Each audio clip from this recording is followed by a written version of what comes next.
I remember back when I was part of a very conservative Christian society, because really it was very much a society, and I was at a school very much of that particular Christian society, and I mentioned something about Halloween.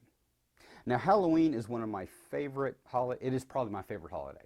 It was always the day that I got to dress up in great costumes and go around knocking on doors and getting candy. And I just thought that was the greatest thing in the world. And I said, I can't even remember what I said, but I said something about what I was doing for Halloween. And I did not have a full concept, even at that time, even as a child, um, how some other people in the religion felt about these things, because my parents, just weren't like that. And he looked at me, and his eyes got big, and he said, "You mean you believe in Halloween?" And I didn't even know what to say. Did I believe in Halloween? Who believes in Halloween? I mean, to most people, Halloween is this cool holiday where you get in costumes and you get candy. I mean, that's what Halloween is. I'm not entirely sure what he had in his mind, but it struck me that when someone dislikes or hates someone else's whatever, their belief system, their holiday, their whatever someone else does that they don't like, that they don't agree with, they wind up ascribing often tremendous amounts more meaning than the person who actually believes it, or does it, or celebrates it, or what have you.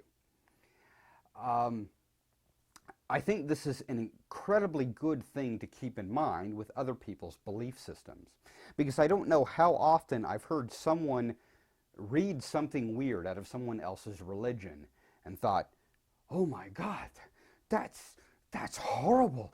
That's awful." Islam is a really good example of that, where people will read about things in Islam, and then when you meet an actual Muslim and you ask them about that, and they say, "Well, yeah, but that's not really." I remember I had some friends that were Jordanian, and I was asking them, they were women, and I was asking them about this whole thing about how we view Middle Eastern women as not having any rights, not having any power. And I remember particularly the older of these two women looked at me and kind of smiled and said, "Trust me, we have all the power."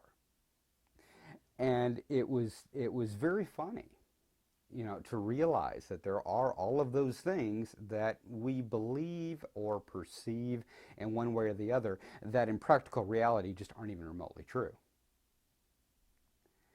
And the way that she looked at me and the way that she said that, it was exactly the same way that a woman in our society might say, yeah, well, let me tell you, I just make him sleep on the couch." You know, and it was the exact same expression. And it just reminded me of, let's say an alien. I love using aliens as metaphors here.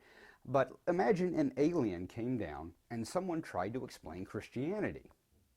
And someone said, "Okay, well, Christianity, we believe that, that this guy came down who was a really good guy, and so he was nailed to a cross and killed. And so right up here, I've got this effigy of him nailed to a cross. He was tortured to death. And so I'm celebrating him being tortured to death. And so every so often, we'll get together and we'll ceremonially eat his body and drink his blood." Can you possibly imagine how insane that would sound? Now, if you're a Christian, if you're in that society, you don't think twice about it. You're not sitting there thinking to yourself, "Ooh, I'm munching on a piece of tender flesh," even though that is what someone might imagine if they read about it. And it's something that is incredibly important to keep in mind with all belief systems, that no matter how insane belief system seems to us, it's probably very different for the believer, very different for the person that actually lives it. Just a perspective, just something to think about the next time you encounter another religion. And realize that there's something different between what you read in the book and what you experience when you actually talk to a believer. I'm the Urban Omnist. I'll see you guys later.